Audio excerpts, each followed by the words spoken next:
तिरुपती बालाजी हे बुद्धाचं रूप आहे एवढं एकच वाक्य आजपर्यंत ऐकलं होतं.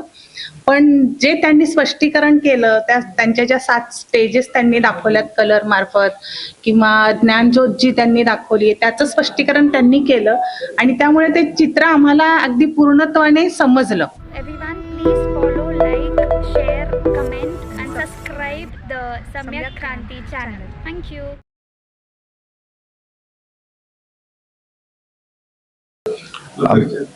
आपल्या आंबेडकर चळवळीमधील व ज्यांच्या अंगी अगदी लहानपणापासून कलागुणांचा संचार होता आणि त्यांनी तो बाहेर आणून संपूर्ण जगामध्ये कलेचा जो काही त्यांच्या मनामधला आविष्कार आहे तो इथे प्रदर्शनीच्या माध्यमातून त्यांनी या ठिकाणी प्रदर्शित केलेला आहे. MS वाघमारे हे आमचे मी गाववाले म्हणेल, चळवळीवाले, मानवतावादी आणि सगळ्यात महत्त्वाचं म्हणजे त्यांच्यामध्ये जे क्रिएटिव्ह आर्ट आहे, काल्पनिक शक्तीला मूर्त रूप देण्याचं त्यांच्यामध्ये जे काही गुण आहे तो या ठिकाणी आपण पाहतो संपूर्ण ह्या प्रदर्शनीमधनं आपल्याला दिसतोय.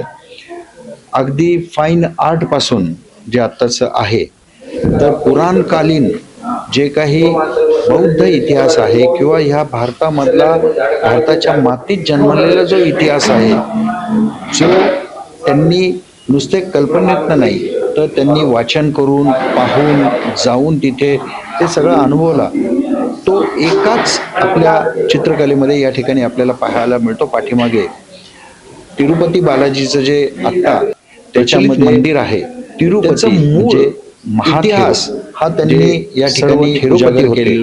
त्यांचे थेरोपतीचे जे सर्वात उच्च पदावर असलेलं जे व्यक्तिमत्व आहे ते थेरो म्हणजे तिरुपती.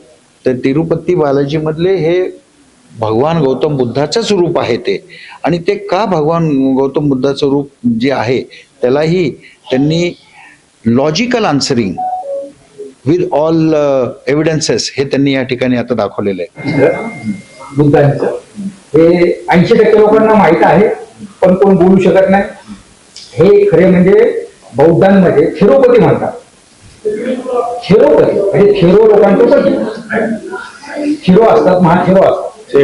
आणि तो डोंगर जो आहे तो तिरुमला पर्वत म्हणून आज प्रसिद्ध आहे. तर तो तिरुमला नसून थिरुमाला पर्वत आहे.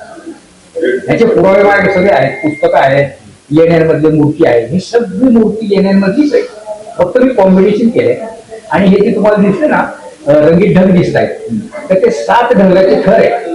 तर हे 7 चक्र असतात आणि ते 7 चक्र कुंडलिनी शक्ती जेव्हा प्राप्त होते तेव्हा ज्ञान प्राप्त होतं आणि ते ज्योत बाहेर निघते. आणि सहस्राराच्या वर म्हणजे शेवटची इकडे देव आणि देवीचा सोन्याचा हार घालताय. आणि हस्तरेषा जर तुम्ही बघितली तर थोडाफार अभ्यास असल्यामुळं बुद्धांसारख्या व्यक्तीच्या हातावर कशा रेखा पाहिजे, सिद्ध पुरुषाच्या, माणुसकीला धरणाऱ्या, मानवता प्रेमीच्या आणि राजपुत्रता होते अशा त्या रेषा आहेत. जर एखाद्या ज्योतिषाने जे बघितला आहात तर तो विचार करणार हा चित्रकार आहे का ज्योतिषी, पण माझी श्रेय आहे तिथं खाली. म्हणजे त्याच्यामध्ये ऐश्वर्य पण दाखवलं, सगळं अभ्यासात येतो. आणि ही मूळ कॉपी आहे माझ्या कल्पनेतून, म्हणजे हे सत्य आहे म्हणून काढली. तिरुपती बालाजी खैरा आणि ते सगळं झाकून ठेवलेले तिथं, त्यामुळे तुम्हाला चिवर दिसत नाही. आणि माझ्याकडे पुस्तक आहे हे काय मी मनाने नाही बनवले, हे पुरावे लेणीमध्ये हे सेम पोज मध्ये असं म्हणते. अशोक सम्राटांनी लेण्या कोरून ठेवल्या म्हणून आपल्याला आणि ते कनिंघम यांनी उत्खनन केल्यामुळे आपल्याला कळायला लागले की हे आपलं है ना. म्हणून ते नाही आणि ते जे हे करतात केस नाही तिथं जाऊन जे आपण केस हे करतो तर हिंदू धर्मामध्ये पूर्ण टक्कल करत नाही, शेंडी ठेवतात.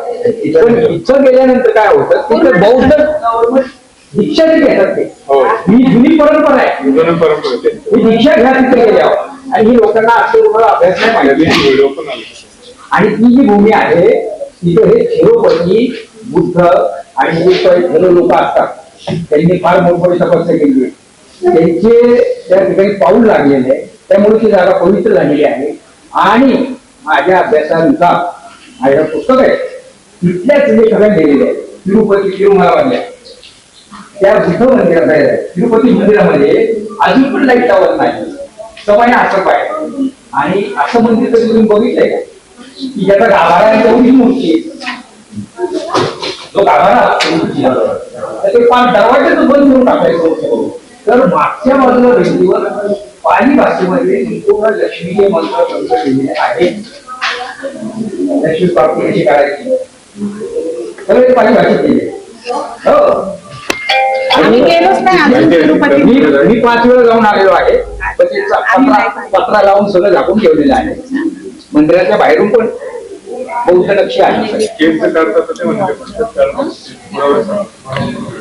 नाही, आहे ना माझ्या पुस्तक आहे आणि ही कल्पना आज नाही मी तेव्हा तो पुस्तक माझ्या हाती लागलं. तेव्हापासून माझ्या डोक्यात ती कल्पना आहे आणि ह्यावेळी मी सांगायची खूप छान.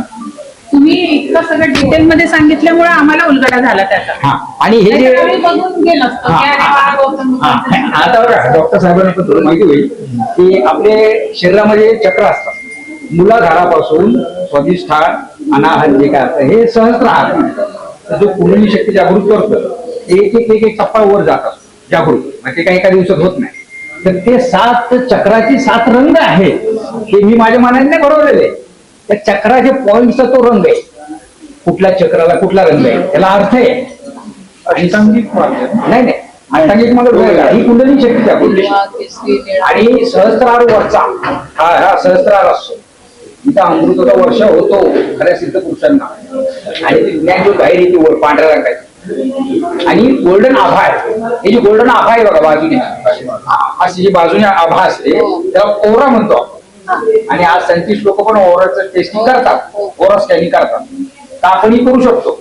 ज्याचा ब्लॅक ओरा असेल त्याला समजायचं निगेटिव्हिटी जास्त आहे. येलो गोल्डन व्हाईट मध्ये चांगला डॉक्टर साहेब तिरुमाला पर्वत नंतर थेरोपतीचं ते रूप त्याच्यामध्ये गौतम बुद्धांमध्ये जी शक्ती जागृत झालेली होती त्यांना जे ज्ञानप्राप्ती झाली होती ती ज्ञानप्राप्ती जी आहे ती कशी होते ते देखील या ठिकाणी 7 colours and aura around the body. आता ऑरा अराउंड द बॉडी हे सायंटिफिकली पण प्रूव्हन झालेलं आहे.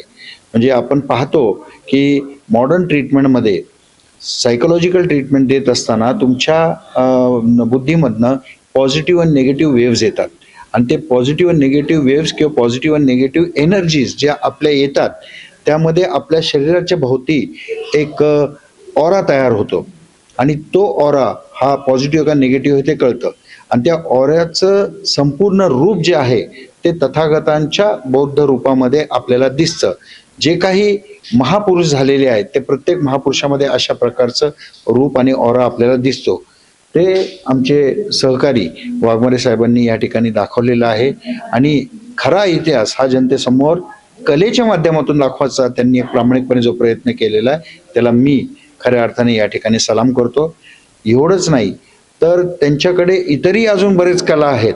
एक सिद्धी कला असते, इतरही कला असतात, ज्योतिषशास्त्र आहे. आता ठीक आहे ते ज्योतिषशास्त्र हे बुद्धांच्या कुठेही आयडियोलॉजीमध्ये बसत नाही परंतु हे त्यांना जे प्राप्त आहे त्याच्यामध्ये पण त्यांनी रिझनिंग केलेलं आहे की this are the reasons behind that.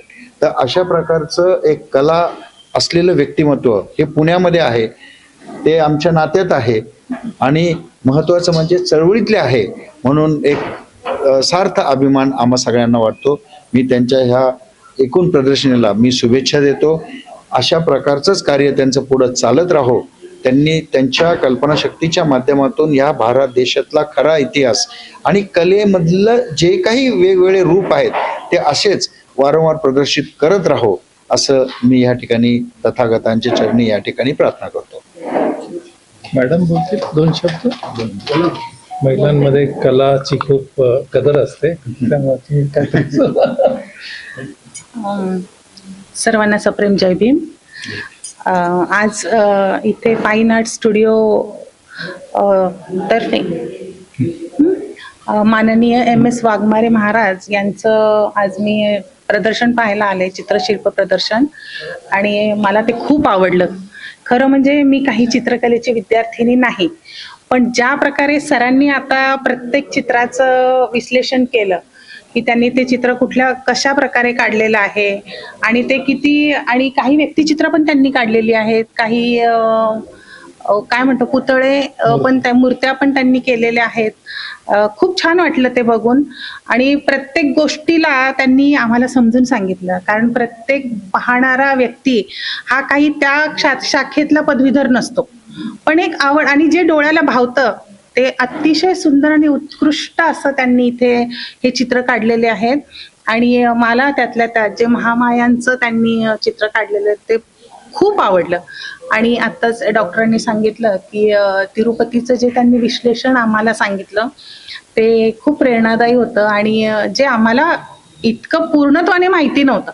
Tirupati Balaji हे बुद्धाचं रूप आहे एवढं एकच वाक्य आजपर्यंत ऐकलं होतं, पण जे त्यांनी स्पष्टीकरण केलं त्यांच्या ज्या 7 स्टेजेस त्यांनी दाखवल्यात कलर मार्फत किंवा ज्ञानज्योत जी त्यांनी दाखवली त्याचं स्पष्टीकरण त्यांनी केलं आणि त्यामुळे ते चित्र आम्हाला अगदी पूर्णत्वाने समजलं.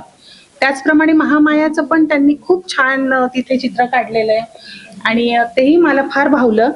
आणि सर तुमच्या या कार्याला सलाम. आणि असेच तुम्ही जे चळवळीचे कामं करत आहात, आपला बौद्ध धर्माचं यामार्फत प्रसारण होतंय आणि आमच्यासारख्यांना ज्या थोड्याफार कमी माहिती असणारे जे आमच्यासारखे विद्यार्थी आहेत तुमचे, तर त्यांना यामार्फत चांगलं नॉलेज मिळेल आणि तुम्ही असंच काम करत राहा आणि उत्तरोत्तर तुमचे असे भरपूर प्रदर्शन लागो आणि आम्ही त्याच्यामध्ये येऊन ते पाहावं अशी आम्हाला खूप इच्छा आहे. आणि तुम्हाला या तुमच्या कार्यासाठी खूप खूप शुभेच्छा. धन्यवाद. आणि हो, मी सौ नंदिनी सिद्धार्थ धेंडे, मी पुणे महानगरपालिकेची नगरसेविका आहे.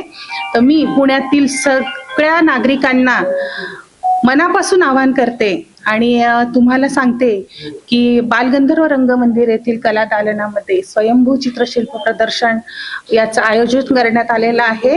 ते 7 जून 2026 ते 9 जून 2026 सकाळी 11:30 ते सायंकाळी 7:30 पर्यंत आहे. तर कृपया सर्वांनी हे प्रदर्शन आवर्जून पाहावे आणि तुम्हाला सर्वांना हे प्रदर्शन खूप आवडेल अशी मी अपेक्षा करते आणि जरूर जरूर भेट द्यावी आपण या प्रदर्शनाला. धन्यवाद.